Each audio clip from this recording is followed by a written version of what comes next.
एक छोटा सा गांव था जहां हरियाली और शांति का माहौल था। यहां सोनू नाम का एक खरगोश रहता था जो बहुत ही चंचल और खुशमिजाज था। सोनू बहुत तेज दौड़ता था।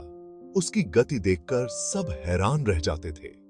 सब उसे प्यार से सोनू तेज बुलाते थे क्योंकि उसकी दौड़ने की क्षमता अद्भुत थी। उसी गांव में मोनू नाम का एक कछुआ भी रहता था जो बहुत ही शांत और धैर्यवान था। मोनू बहुत धीरे चलता था। उसकी चाल देखकर लोग मुस्कुराते थे। सोनू और मोनू अच्छे दोस्त थे।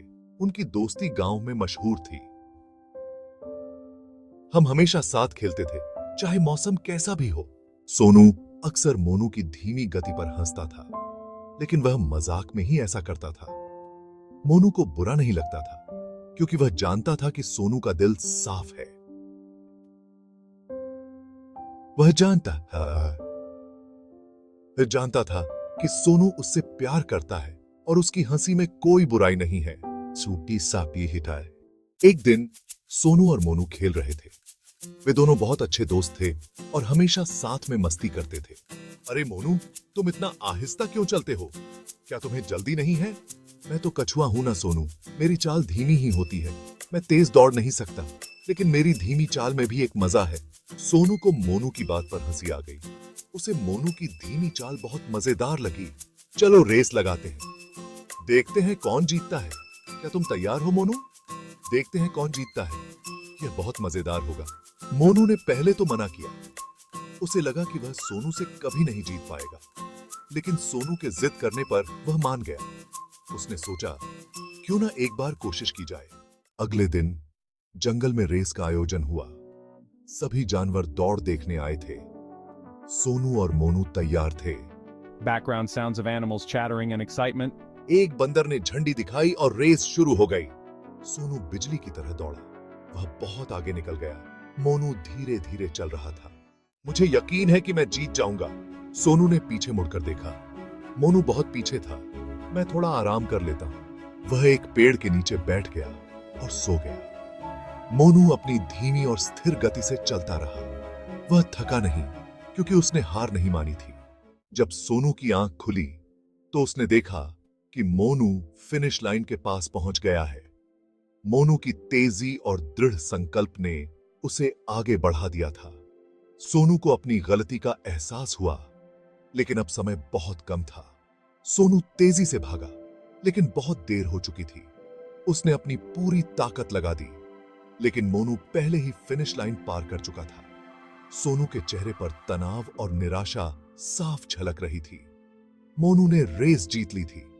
उसकी जीत का जश्न मनाया जा रहा था और सभी उसे बधाई दे रहे थे। मोनू की खुशी का ठिकाना नहीं था, लेकिन सोनू के मन में कुछ और ही चल रहा था। मुझे अपनी गलती का एहसास हो रहा है। मैंने अपनी क्षमता को कम आंका और मोनू को कमजोर समझा। यह मेरी सबसे बड़ी भूल थी। मुझे घमंड नहीं करना चाहिए था। मैंने सोचा था कि मैं आसानी से जीत जाऊंगा, लेकिन मैंने मेहनत और समर्पण की अहमियत को नजरअंदाज कर दिया। सोनू ने मोनू से माफी मांगी। उसने अपनी गलती स्वीकार की और मोनू से कहा कि वह उसकी मेहनत और समर्पण की कद्र करता है। मोनू ने उसे गले लगा लिया। उसने कहा कि दोस्ती में माफी और समझदारी सबसे महत्वपूर्ण होती है। दोनों ने एक दूसरे को समझा और गले लगाए। दोनों दोस्त पहले से भी अच्छे बन गए।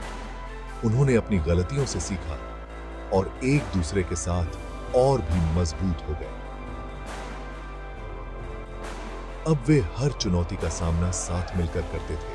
कोई बात नहीं यार सोनू, हम सब गलतियां करते हैं, लेकिन उनसे सीखना ही असली जीत है।